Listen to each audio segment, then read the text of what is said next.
One of the standout lots at this year's Tattersalls December Foal Sale is undoubtedly the Frankel colt out of top race mare Audarya. Bred and foaled here at Genesis Green Stud on behalf of his owners Alison Swinburn. We've come to meet Michael Swinburn and find out a little bit more about how his preparation has been going.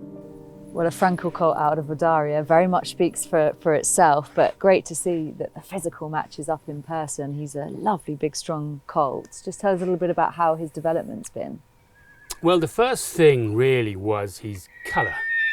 When he was born, you know, like Audarya's bay, Frankel's grey, you know, I was straight on the phone to Simon Mockridge to ask him what colour was his teaser. And anyway, got a lecture on, you know, how much chestnut is actually in Frankel's dam side, and how Chaldean, the Guineas winner, was also chestnut. So he put me back in my box very quickly. But he's been a foal really so far on the farm that's, you know, you wouldn't really know. Like, he's never been sick. He's always been a level trim, and he's just got a great temperament. You know, he doesn't mess about. He, as you've seen him walking around there, he's, you know, always leads the string when walking out here because he's just such a big stride and him, a lovely walking horse. It was a hard decision to put him in the foal sales sort of thing, but Alison is very much, you know, she wants to keep the fillies out of Audarya and sell the colts.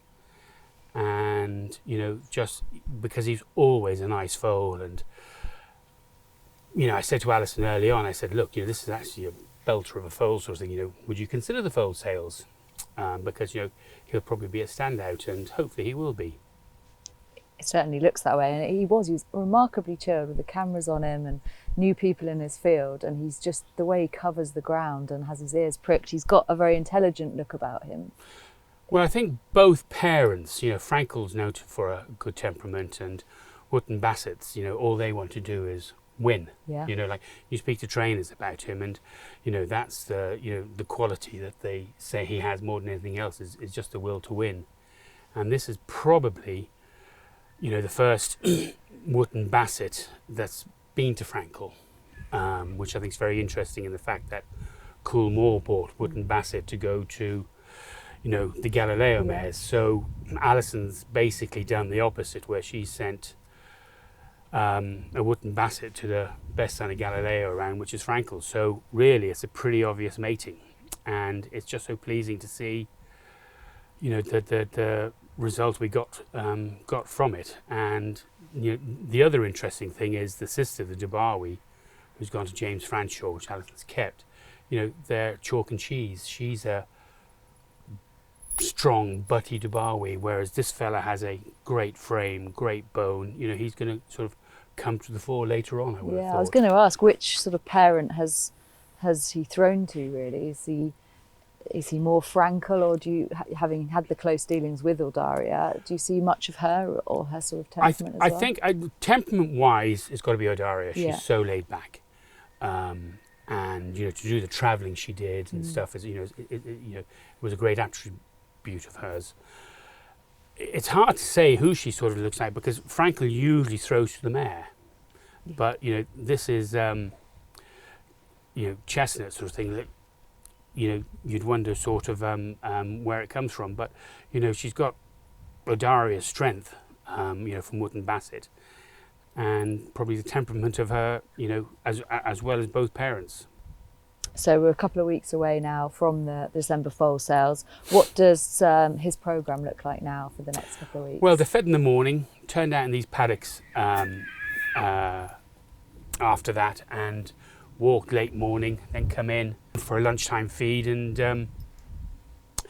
they're played around with the afternoon. We don't do much grooming. It's basically just getting them used to a brush.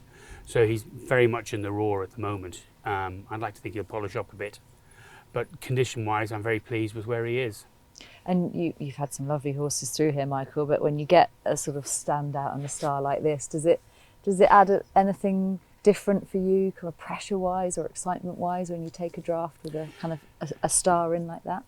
Excitement-wise, of course, but pressure-wise, no, because to be perfectly honest, every horse is, you know, whether it be a £500 horse or a £500,000 horse or whatever, they're all the same. They're all treated the same. Same preparation, you know, it's the same. So That's that. And as Jim Bolger says, precious for tyres. You know, it's a nice problem to have.